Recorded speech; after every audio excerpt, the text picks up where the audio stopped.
என்னோட மகன் கூட ஒன்று சொன்னார், இந்த படத்துடைய தயாரிப்பாளர் கஷ்டப்படுறாருன்னு. அவர் சொன்னார், படத்தில் நடித்தப்ப என் கையில் காசு, என்னோட காசு போயிடுச்சுன்னு சொன்னது. அவர் சம்பாதிச்ச காசு போயிடுச்சுன்னு தான் சொன்னார். அத்தனை கோடி சொத்து வச்சிருக்கிறேன் என் பையனுக்கு. என்னுடைய மகனுக்காக உலகத்திலேயே ஒரு பையன் சொல்கிறான், இன்னொன்று ஒரு படம் என்னைக்கு எந்த தேதியில் ரிலீஸ் ஆகுதுங்கிறது முக்கியம் இல்லை, எந்த தகுதியில் ரிலீஸ் ஆகுதுன்னு தான் முக்கியம். ஃபா இன்னமால் யுஸ்ரி யுஸ்ரான், இன்னமால் யுஸ்ரி யுஸ்ரான். என்னன்னா, எங்களுடைய சிம்பு சினியார்ட்ஸ் நிறுவனத்தின் சார்பாக நிக்காட் சக்கரவர்த்தி தயாரிப்பிலே என் மகன்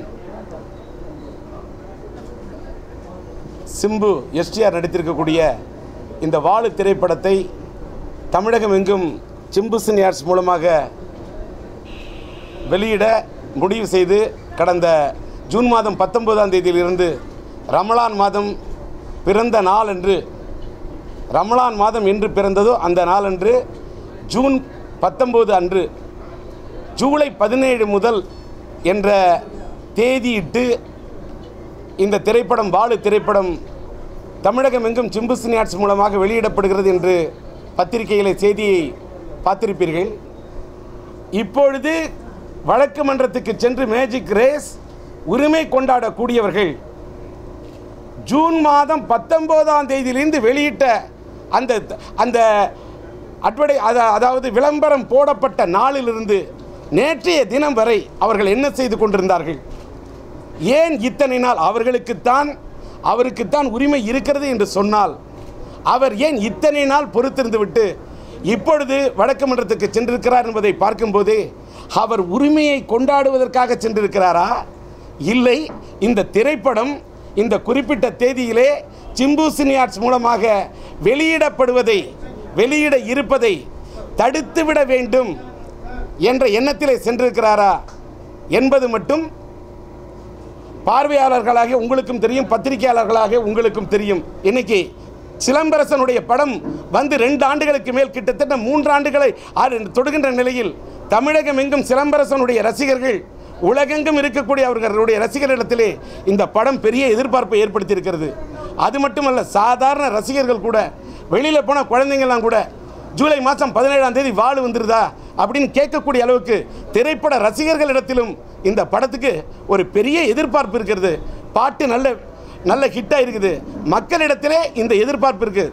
ஆனால் திரையுலகத்திலே இருக்கக்கூடிய ஏதோ ஒரு சின்ன ஒரு கூட்டம் மட்டும் இந்த படம் வந்துவிடக்கூடாது என்பதிலே குறியாக இருந்து ஒரு கூட்டம் சிலம்பரசனுடைய படம் வந்துவிடக்கூடாதிலே என்பதற்காக ஒரு பெரிய சதியை செய்து கொண்டிருக்கிறார்கள் என்பது மட்டுமே உண்மை. தமிழகம் எங்கும் ஆதரவு கொடுத்த அத்தனை பல திரையரங்கு உரிமையாளர்கள் இந்த படத்துக்கு ஒரு பெரிய எதிர்பார்ப்பு இருக்குது. அத்தனை திரையரங்கு உரிமையாளர்களும் இந்த படத்தை விரும்பி போட வேண்டும் என்று நினைத்து கொண்டிருக்காங்க. என்னுடைய திரையரங்கு உரிமையாளரிடத்திலும் ரசிகர்களிடத்திலும் நம்பகத்தன்மையை இடையூறு செய்கின்ற வகையிலே இந்த செய்தி வெளியிடப்பட்டிருக்கிறது என்பது ஒரு தயாரிப்பாளர் என்ற முறையிலே, ஒரு விநியோகஸ்தர் என்ற முறையிலே, திரையுலகத்தை சார்ந்தவர் என்ற முறையிலே எங்களுடைய மனநிலையை மிகவும் பாதித்திருக்கிறது என்பதை மட்டுமே இதில் சொல்கிறோம். திங்கட்கிழமை தீர்ப்பு வர வரைக்கும் எங்களுடைய ரசிகர்கள், அதே மாதிரி திரையரங்கு உரிமையாளர்கள் தயவுசெய்து பொறுமையாக காத்திருக்க வேண்டும் என்ற கோரிக்கையை மட்டும் இந்த பத்திரிகையாளர்கள் இந்த ஊடகத்துறையை சேர்ந்தவர்களுடைய சந்திப்பிலே தெரிவித்துக் கொள்கிறேன். நான் இப்போ கூட சொல்கிறேன், என்னுடைய மகனுடைய படம் இந்த வாழு திரைப்படம் மட்டுமல்ல, நாங்கள் எடுத்துக்கிட்டு இருக்கக்கூடிய சிலம்பரசன் நயன்தாரா நடிக்கக்கூடிய பாண்டியராஜ் இயக்கத்தில் இருக்கக்கூடிய இந்த இது நம்மாடு படத்துக்கு கூட அவ்வளவு பெரிய பிரச்சனைகளை உருவாக்கி சிலம்பரசன் படத்தை வெளியிட முடியாத அளவுக்கு ஒரு பின்னணியில், ஒரு திரைமறைவில் ஒரு மாபெரும் சதி நடந்து கொண்டிருக்கு. அதை காலம் வரும்போது, நேரம் வரும்போது தான் நான் சொல்ல முடியுமே தவிர, இப்போ கோர்ட்டில் இந்த வழக்கு நிலுவையில் இருக்குது. திங்கட்கிழமை தீர்ப்பை நோக்கி காத்திருக்கேன். எல்லாத்த விட இறைவனோட தீர்ப்பை நோக்கி காத்துட்ருக்கேன். என்னன்னா, என்னோட மகன் கூட ஒன்று சொன்னார், இந்த படத்துடைய தயாரிப்பாளர் கஷ்டப்படுறாருன்னு. அவர் சொன்னார், படத்தில் நடித்தப்ப என் கையில் காசு, என்னோட காசு போயிடுச்சுன்னு சொன்னது. அவர் சம்பாதிச்ச காசு போயிடுச்சுன்னு தான் சொன்னார். ஏன்னா வாழு, வேட்டை மன்னன் 2 படத்தில் அவர் நடித்தார். அந்த தயாரிப்பாளரால் அவர்கிட்ட சரியான சம்பளத்தை பெற முடியவில்லை. அவர் சம்பளத்தை கொடுக்க முடியாத சூழ்நிலை இருந்தப்போ கூட அவருக்காக டப்பிங் பேசி கொடுத்து படத்தை முடிச்சு கொடுத்த நல்ல இதயம் படைச்சவன் என் பையன். அது மட்டும் என்னால் சொல்ல முடியும். அது மட்டும் யாராவது ஒரு இயக்குனர் கஷ்டப்பட்டால் கூட அவங்கள்ட்ட கூட அவங்களுக்கு கை கொடுக்கக்கூடிய அளவுக்கு பணம் பண்ணி கொடுக்கக்கூடிய ஒரு நல்ல இதயம் படைச்சவன் என் பையன். யாருக்காக இருந்தாலும் உதவிக்கரை நீட்டக்கூடியவன் என் பையன். அதனால அவன் சம்பாதிச்ச பணம், அந்த படத்தோட பணம் அவனுக்கு வரல, அது தன்னை விட்டு போயிடுச்சுன்னு சொன்னாரே தவிர அவனுடைய அந்த பையனுடைய தந்தையாகிய நானும் அவருடைய தாயார் உஷா ராஜேந்தர் ஆகிய நாங்களும் இந்த இடத்துல இருக்கிறோன்னா இந்த இந்தி பிரச்சார சபாலேருந்து அவர் பிறக்கிறதுக்கு முன்னாடியிலேருந்து சம்பாதிச்சு அத்தனை கோடி சொத்து வச்சுருக்கிறேன் என் பையனுக்கு. நான் அத்தனையோ கோடி எவ்வளவோ சொத்து வச்சுருக்கேன். அந்த சொத்துலாம் எனக்கு பெரிய சொத்து இல்லை. நான் பெற்றெடுத்த மகன் சிலம்பரசன் தான் என்னோடய சொத்து. என்னுடைய குழந்தைங்க தான் என்னோடய சொத்து. சிலம்பரசன், தமிழ் இலக்கியா, குரலரசன், இதுதான் பெத்த பிள்ளைங்க தான் சொத்து. ஒரு குழந்தைங்க தன்னுடைய பெத்த புள்ள விருது வாங்கும்போது அதை தாங்கி பிடிச்சிட்டு போஸ்ட் கொடுக்குறவங்க மட்டும் சரியான அப்பம் கிடையாது. தன்னுடைய பையன் விழுந்து விடக்கூடாதுன்னு தாங்கி பிடிக்கிறானே அவன் மட்டும்தான் சரியான தந்தை. என்னுடைய மகனுக்காக உலகத்திலேயே ஒரு பையன் சொல்கிறான், என் தந்தை எனக்கு இருக்கக்கூடிய திறமையெல்லாம் எல்லாமே எங்கள் அப்பா கொடுத்ததுன்னு சொல்லக்கூடிய இப்படி ஒரு மகன்.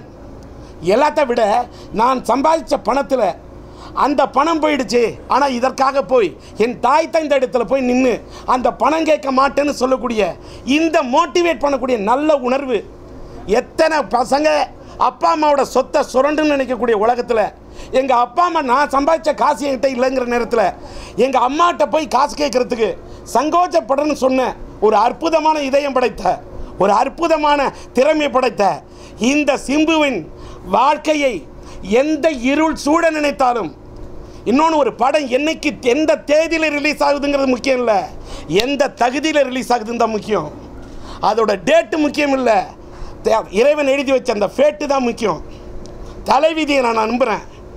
இன்னொன்று நான் தேதி கூட போட்டது ஜூலை 17 முதல் இன்ஷா அல்லாஹ், அல்லாவின் நாட்டம் இருந்தால், எல்லாம் அல்ல இறைவனின் நாட்டம் இருந்தால்னு மட்டும்தான் போட்டேன். இப்போவும் கூட சொல்கிறேன், ரொம்ப சிரமப்பட்டு ஒரு தயாரிப்பாளர் கஷ்டப்பட்டு நிற்கக்குள்ள ஒரு பிரசவ வழியில் ஒரு தாய் ஒரு பெண் துடிச்சா அந்த பெண்ணுக்கு உதவி பண்ணுற மாதிரி அந்த உதவிக்கு மட்டும்தான் டி ராஜேந்தர் சிம்பு சீனியர்ஸ் போயிருக்கு. இது நான் எடுத்த படம் அல்ல. இந்த படத்தை வாங்கி நான் லாபம் சம்பாதிக்கிறதுக்காக நான் வெளியிடலை. ஒரு தயாரிப்பாளருக்கு கரம் கொடுக்க வேண்டும் என்று சென்றிருக்கிற இந்த ஜூலை 17 எனக்கு இஸ்லாத்து மேலே நம்பிக்கை இருக்கின்ற காரணத்தால் சொல்கிறேன். குர்ஆனில் ஒன்று சொல்லப்படும், அதாவது ஃபா இன்னமால் யுஸ்ரி யுஸ்ரான், இன்னமால் யுஸ்ரி யுஸ்ரான், ஃபா இன்னமால் யுஸ்ரி யுஸ்ரான், இன்னமால் யுஸ்ரி யுஸ்ரான். என்னன்னா, உங்களுக்கு நாங்கள் ஒரு துன்பத்தை கொடுத்து விட்டால் மீண்டும் இன்பத்தை கொடுப்போம். உங்களுக்கு ஒரு துன்பத்தை கொடுத்து விட்டால் நாங்கள் மீண்டும் இன்பத்தை கொடுப்போம்னு என் மகனுக்கு அளவுக்கு அதிகமான சோதனைகளையும் துன்பத்தையும் நான் மனிதர்கள் ரூபத்தில் சொல்லவில்லை, இறைவன் கொடுத்திருந்தால் நிச்சயமாக அவன் என் மகனுக்கும் சரி எனக்கும் சரி என் இல்லத்துக்கும் சேர்ந்தவர்களுக்கும் இறைவன் இந்த துன்பத்தை கொடுத்திருந்தால் நிச்சயமாக எங்களுக்கு இன்பத்தை கொடுப்பான் என்ற நம்பிக்கையோடு தான் நாங்கள் இருக்கின்றோம்.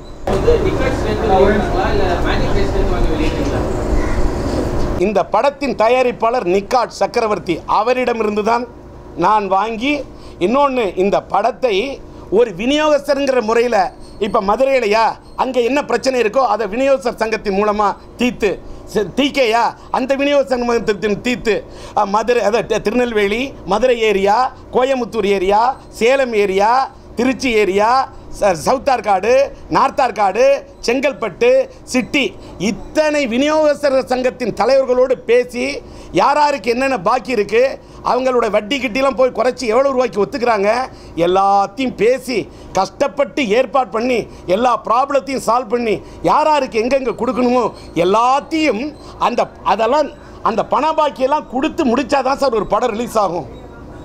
இது அத்தனை விநியோகஸ்தர் சங்கத்தின் தலைவர்களிடத்திலும் பேசி அவர்களிடத்தில் அவர்களோட ஒப்புதலை பெற்று அதே மாதிரி திரைப்பட தயாரிப்பாளர் சங்கத்தின் ஒத்துழைப்பையும் பெறத்துக்கு முயற்சி பண்ணி தான் சார் ஒரு படத்தை ஒரு திரைப்பட விநியோகஸ்தரான வெளியிடறதுக்கு முயற்சி பண்ணுறேன்.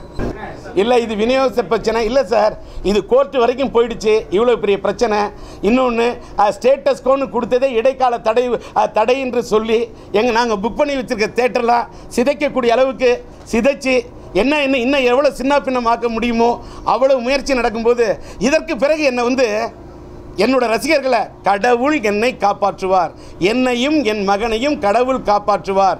கடவுளை நம்பக்கூடிய நான் கடவுளுடைய நம்பிக்கையின் பேரில் போராடி கொண்டே இருப்பேன் என்ற நம்பிக்கை மட்டும் என் மகன் மேலே இத்தனை வருஷம் ஆயும் 3 வருஷம் ஒரு படம் ஆனாலும் அந்த ரசிகர்கள் என் மேலே என் பையன் மேலே வச்சுக்கூடிய அன்பு அதுதான் இந்த உலகத்தில் நாங்கள் சம்பாதிச்ச சொத்து.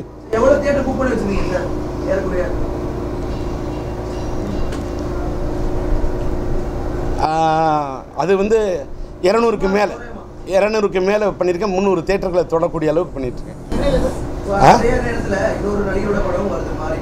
சார் ஒரு நிமிஷம், ஒரே ஒரு நிமிஷம், ஒரு இது பாருங்க சார். வேறொரு நடிகர் என்று தயவு செய்து என்கிட்ட நான் யாருடைய பேரையும் சொல்லக்கூடிய அளவுக்கு இல்லை சார். நான் ரொம்ப சாதாரணமானவன் சார். நான் ரொம்ப சாதாரணமானவன். நான் என் மகன் பெற்றெடுத்த என் பையனுடைய படத்தை வாங்கி வெளியிடக்கூடிய ரொம்ப சாதாரணமானவன். நான் சாதாரண சிம்பு சினியார்ட்ஸ் என்ற ஒரு சாதாரணமான நான் ஒரு ரொம்ப சாதாரணமானவன் சார். நான் இன்றைக்கி தமிழ்நாட்டில் எத்தனையோ திரையரங்குகள் இருக்குது. அதில் யாருக்கு வேணாலும் யாரோட படம் வேணாலும் எப்போ வேணாலும் ரிலீஸ் பண்ணலாம். அது அவங்க இஷ்டம் சார். தொடர்ந்து இப்போ திரைப்படங்கள் வெளியில் போகும்போது வழக்குகள் போகிறது வழக்கமாயிடுச்சு. இது தடுத்து நிறுத்துறதுக்கு திரையுலகம் சார்பாக என்ன நடவடிக்கை எடுக்கலாம்னு இருக்கீங்க? ஏதாவது ஐடியாஸ் இருக்கா அவங்கள்ட்ட? இதெல்லாம் போய் திரைப்பட தயாரிப்பாளர்கள் சங்கத்தில் இன்னொன்று சார், நான் தமிழ் திரைப்பட உலகத்தில் இருக்கக்கூடிய எந்த சங்கங்களையும் எனக்கு இல்லை பதவி. நான் என்னுடைய தந்தை என்ற முறையில் என் மகனுக்கு செய்ய வந்திருக்கிறேன் உதவி. தமிழ் திரையுலகத்தின் எந்த சங்கத்திலும் எனக்கு இல்லையப்பா பதவி. இல்லை நான் அடுத்தவங்க மேலே குறை சொல்கிறத விட காலம் என்ற இதுக்கு முன்னாடி எல்லாருமே கட்டுப்பட்டு தான் ஆகணும். கால நேர சூழ்நிலை என்ற ஒன்றும் இருக்குல்ல. நான் ஏன் அடுத்தவங்க மேலே மட்டுமே குறை சொல்லணும்? இன்னொன்று, அடுத்தவங்களுடைய சதியை சொல்லி விதியிடம் இருந்து தப்பித்துக் கொள்ளக்கூடிய அளவுக்கு என்னுடைய மதி இல்லை.